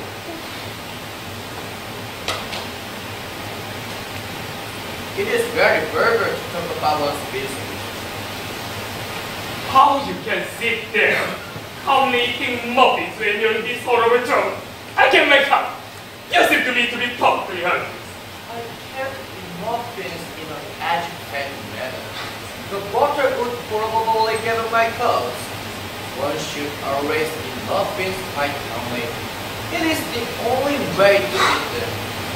I said, it is perfectly hurtful. You're eating muffins at all under the circumstances. When I'm in trouble, eating is the only thing that concerns me. Indeed, when I'm in really great trouble, as anyone who knows me intimately will tell you, I refuse everything except food and drink. At the present moment, I'm eating muffins because I'm unhappy.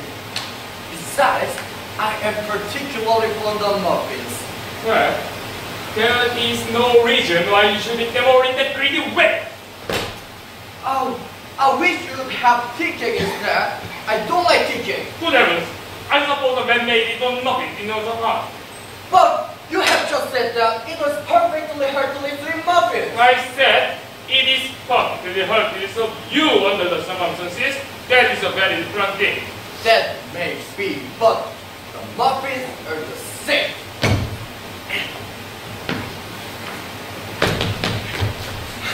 Algernon, I wish to goodness you would go.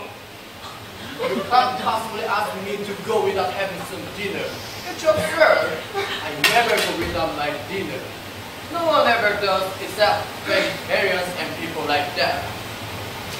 Besides, I have just made arrangements with Dr. Chasuble to be christened at 6:45 under the name of Ernest. My dear fellow, the sooner you give up that nonsense, the better.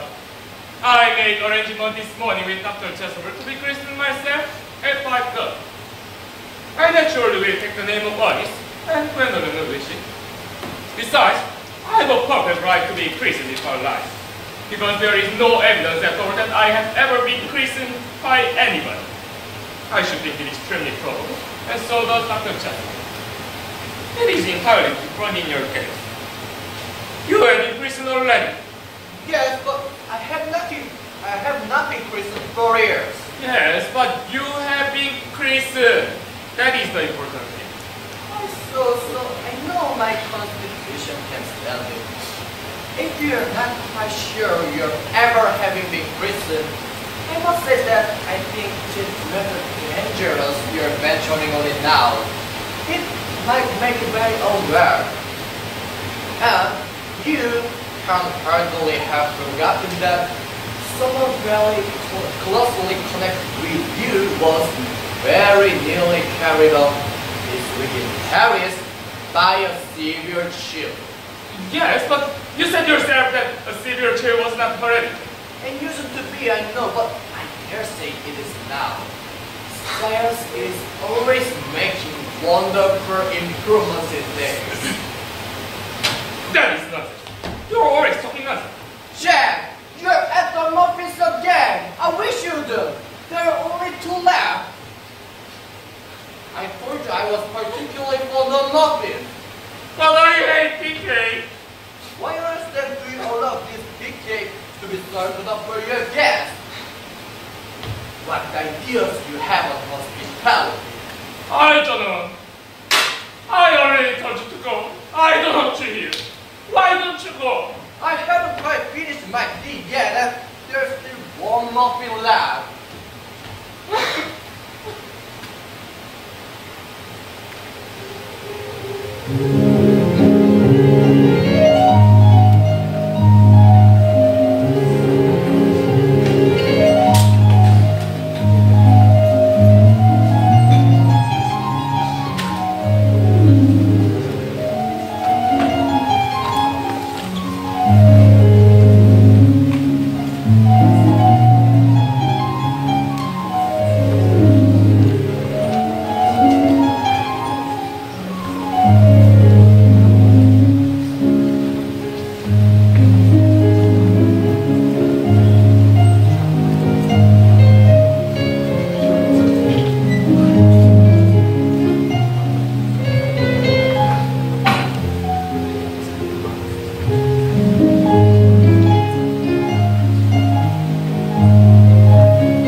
notice us at all. Where's Coke?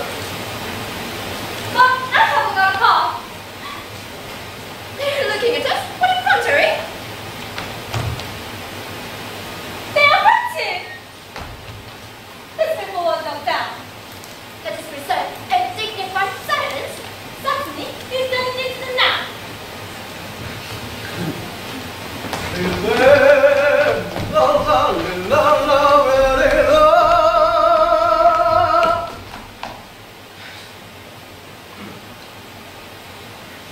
This dignified silence seems to produce an unpleasant effect. A most distasteful one. But we will not be the first to speak. Certainly not. Mr. Wooding, I have something very particular to ask you. What's the answer in your reply? Gwendolen, your common sense is invaluable. Mr. Mumford, kindly answer me the following question. Why does pretend to be my godson brother? In order that I might have an opportunity of meeting you. That's not really the satisfactory explanation. Does it not? Yes, dear, if we can believe him. I'm done. But that does not affect the wonderability of his answer. True, in matters of grave importance, style, not sincerity, is the way to think. Mr. Wooding, what explanation can you offer to me for pretending to have a brother?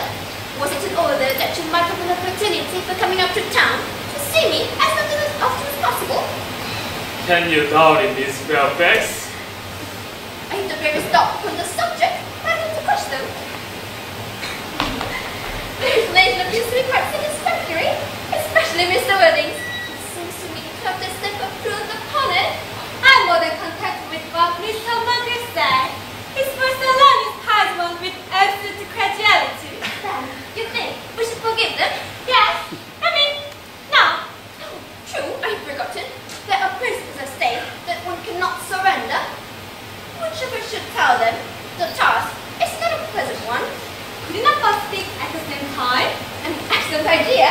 I nearly always speak at the same time as the pupil. Will you take the time from me? Certainly. Your Christian names are here on this small barrier. That is all. Our Christian names is that all, but we are going to be Christian this afternoon. I say, you prepare to do this terrible thing? I am. So believe me, you're ready to face this fearful ordeal? I am. How absurd to talk of the equality of sexes when questions of self-sacrifice are concerned. Men, are you abundantly beyond this? We are. Let's have moments of physical courage over which you women know absolutely nothing. Darling! Darling. Oh. Lady Breaknell. Good heavens! Gwendolen, what does this mean? Merely that I'm engaged to be married to Mr. Wooding, Mamma. Come here. Sit down. Sit down immediately. Hesitation of any kind, sign of mental decay in the young, or physical weakness in the old. Apprised, sir, of my daughter's sudden pride by her trusting maid, whose confidence I produced by means of a small coin, I follow her at once by a lively shade.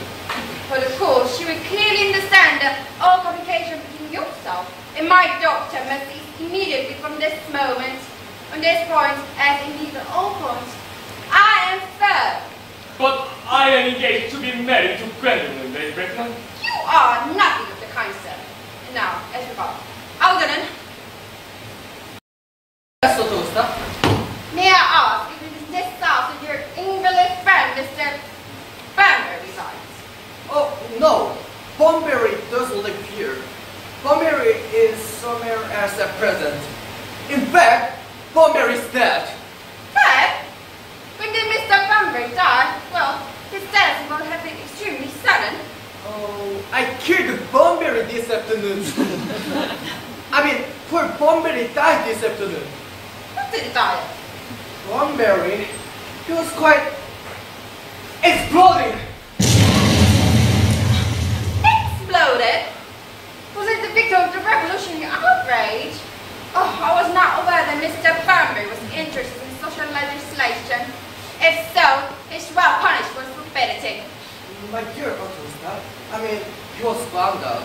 The doctors found out that Bunbury could not live. That is what it meant. So, Bunbury died. He seems to have had great confidence in the opinion of his physicians. I'm glad to have that he had made up his mind at the last to some definite course of action and acted under proper medical advice.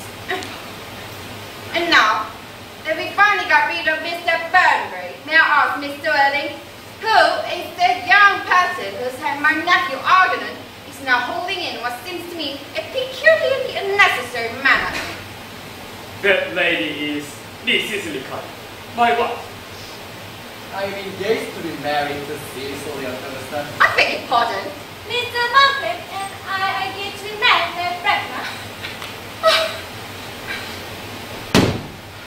I do not know whether there's anything peculiarly exciting in the air of this particular part of Armboscia, but the number of engagements that go on seems to me considerably above the proper average.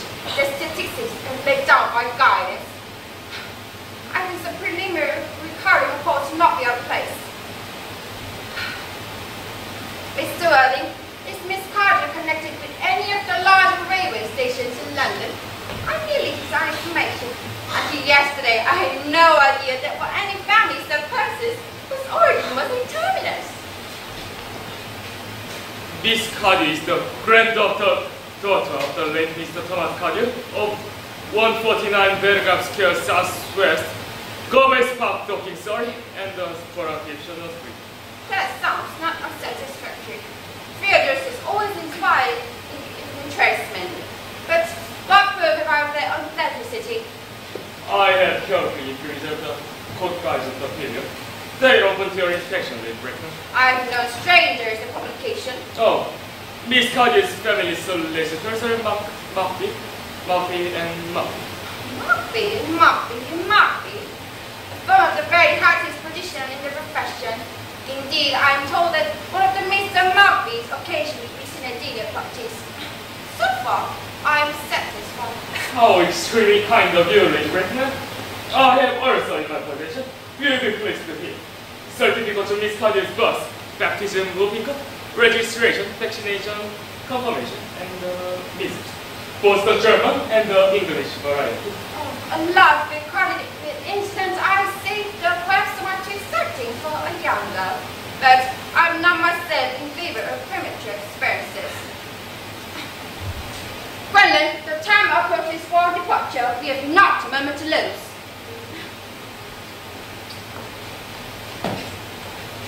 Oh, as a matter for Mr. Erling, I had better to ask you if Miss Cardew has any little fortune. Oh, about 130,000 pounds in the first steady. Goodbye, Lady Breckner. So pleased to have seen you. A moment, Mr. Erling.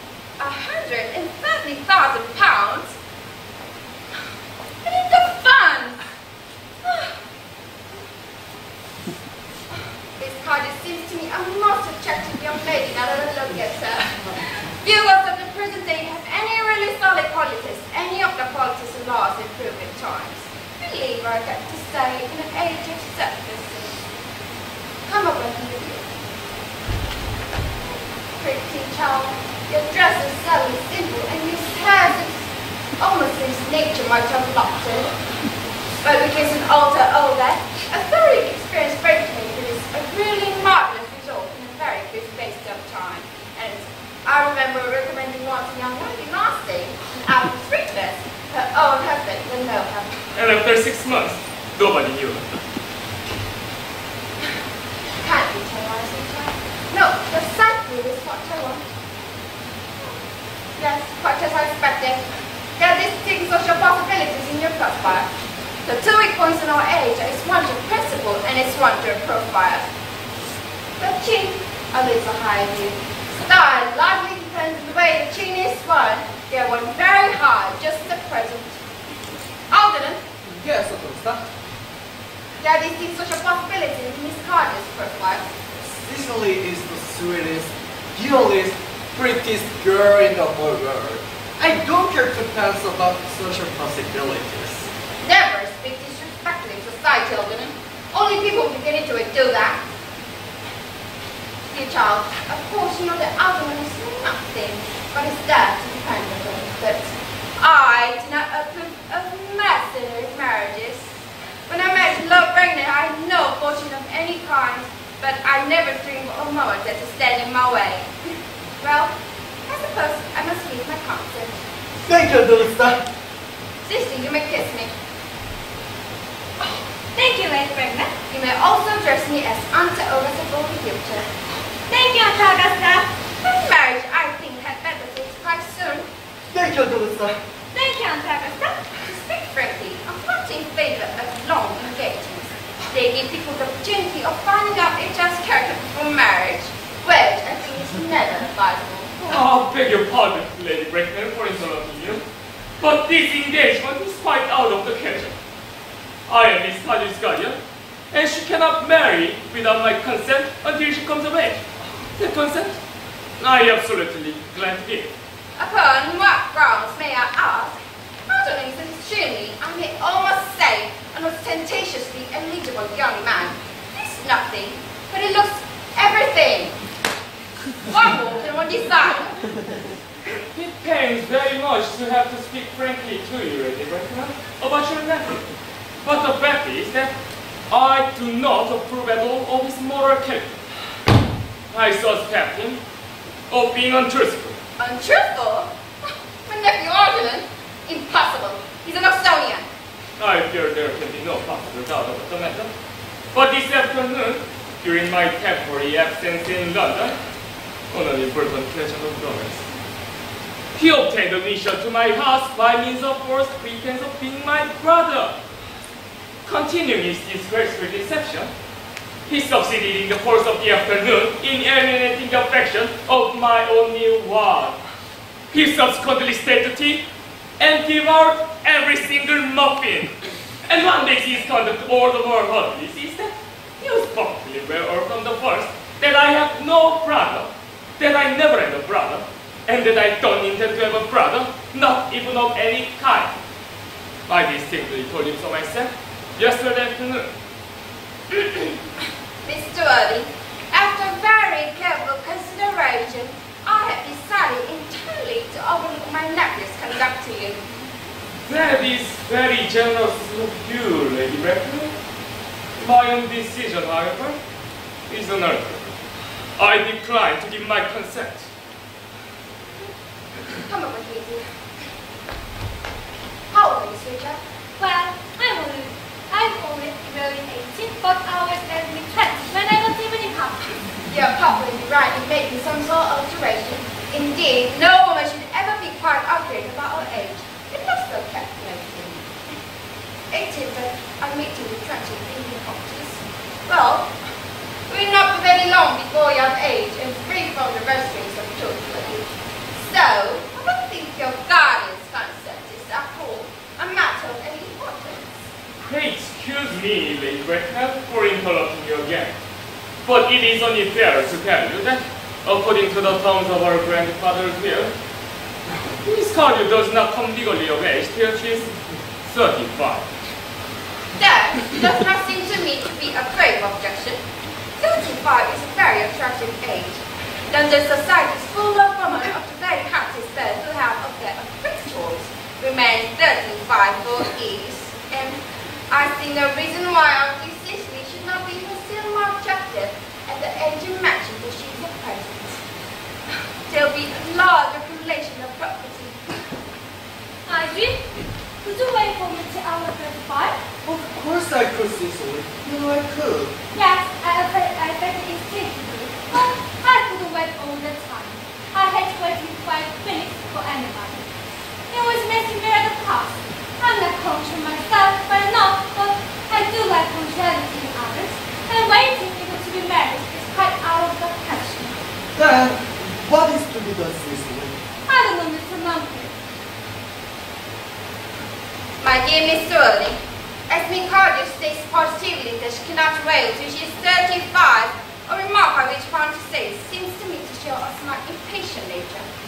I would beg of you to reconsider your decision. But, my dear Lady Brecknell, the matter is entirely in your own hands. the moment you consent to my marriage with Gwendolen, I will most gladly allow your nephew to form an alliance with my wife. You must be quite aware that what you propose is out of the question. Then a passionate celibacy is all that any of us can look forward to. That is not the destiny I propose for Gwendolen. Algernon, of course, can choose for himself. Come here. You already missed 5 or 6 trains to miss any more my support on the commands of the platform. Everything is quite ready for the christenings. The christening, sir, is not this amount premature. Both the gentlemen have expressed what desire for immediate baptism. At their age, yeah, this cursed is religious. Algernon, I forbid you to be baptized. I will not hear of such excesses. Lord Breaknell will be hard as displeased if he learned that was the way in which you waste your time and money. Am I to understand that there are to be no christenings at all this afternoon? I don't think. As for now, it would be of much practical value to either of us, Dr. Chasuble. I'm glad to hear such sentiments from you, Mr. Warding. However, as your present mood seems to be one peculiarly secular, I will reconsider the church at once. Indeed, I have just been informed by the pew opener that for the last 1 half, Miss Prism has been waiting for me in the vestry. Miss Prism? Did I imagine a Miss Prism? Yes, Mary Breaknell, I'm on my way to join her. Pray allow me to detain you for a moment. This matter may prove to be one of vital importance to Lord Breaknell myself. It is Miss Prism, a female of repellent aspect and remotely connected with education. She is the most cultivated old lady and the very picture of respectability. It's always the same person. May I ask what position she holds in your household? I am a celebrate, madam.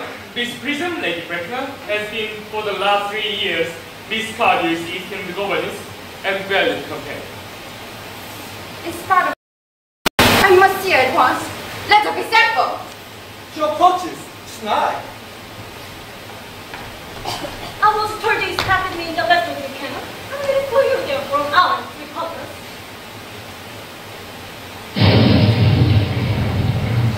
Prism! Come here, Prism! Prism, where is the baby? 28 years ago, you left Lord Breaknell's house, number 104, Breaknell Square, in a charge of perambulator that contained a baby of the male sex. You never returned. A few weeks later, through the elaborate investigations of Metropolitan Police, the perambulator was discovered at midnight standing by itself in a remote corner of Bayswater. It contained a manuscript of a 3-volume novel of more than usually revolting sentimentality. But the baby was not there. Prism, where's the baby? Lady Breaknell, I don't wish that I do not know. I only wish I did. The preface of the case is on the morning of the day you mentioned, a day that is forever brand on my memory. I prepared as usual to take the baby out and to perambulate.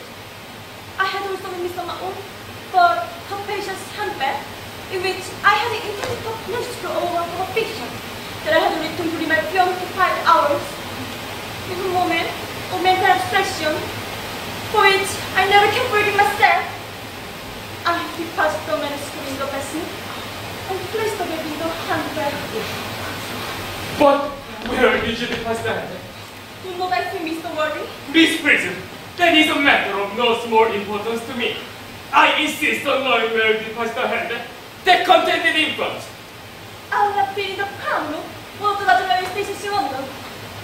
What railway station? Victoria, the Brighton. I must retire to Baron for a moment. Good. Wait here. If you're not so long, I will wait for you all my life.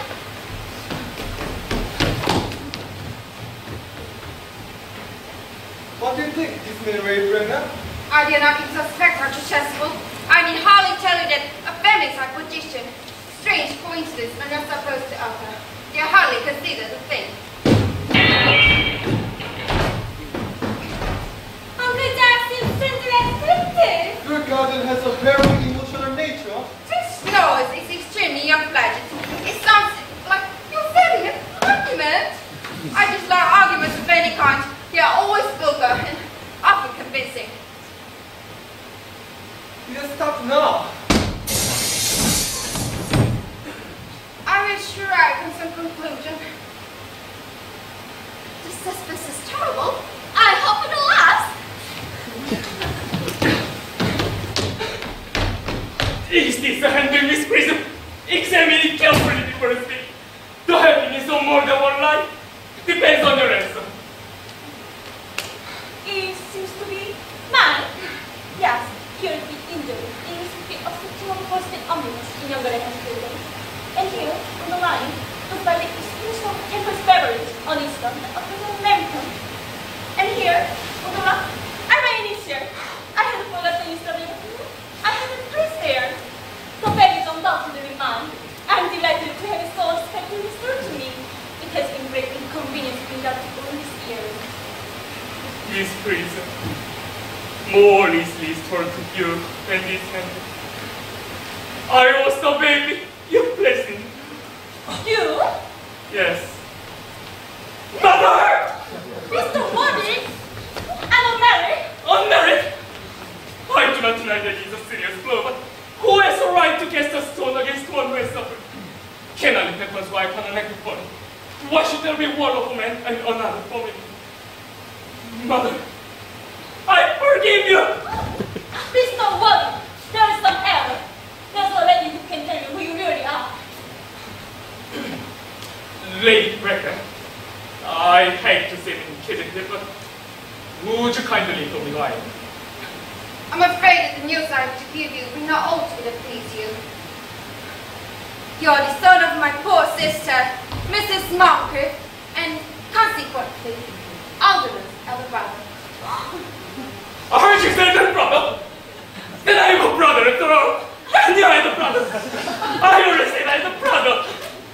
Cecily! How could you have ever doubted that I am the brother?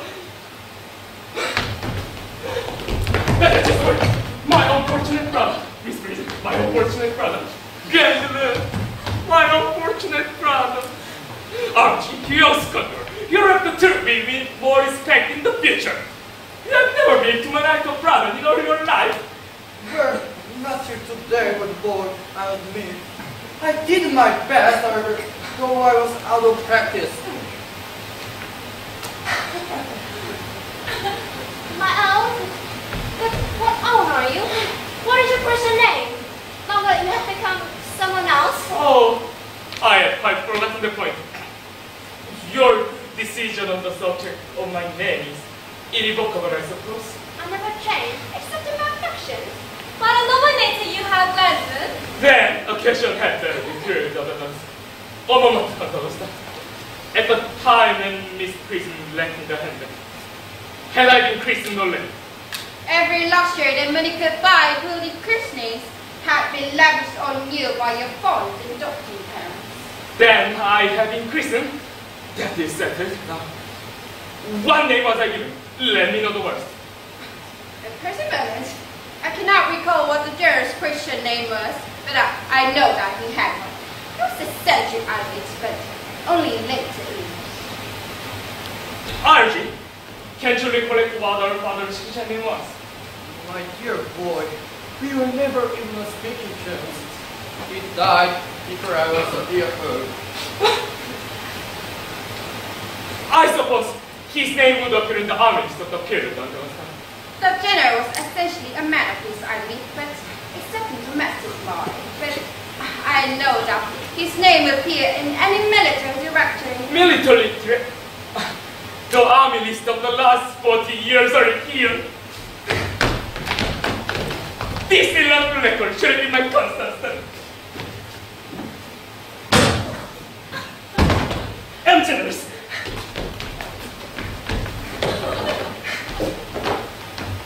Now, next door, maybe what Casilete, Bobby, Misty, Moss, Bunker, Lieutenant 1840, Lieutenant Connor, General 1869, Christian.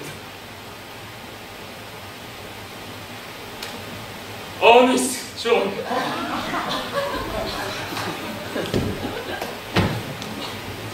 I always told you, Gwendolen. My name was honest, didn't I? Well, it is honest after all. I mean, it naturally is honest. Yes, now remember that the general was called Ernest. I knew I had some particular reason for disliking the name. Ernest, my own Ernest. I felt from the first that you could have no other name. Gentlemen, it is a terrible thing for a man to find out suddenly that all his life he is speaking nothing but the truth. Can you forgive me? I can, for I felt that you were sure to change. My honor. Letitia! Brilliant, Alice. Cecily, at last! Gentlemen, at last. My nephew, you seem to be displaying signs of triviality. On the contrary, Aunt Augusta, I now realize for the first time in my life the vital importance of being honest.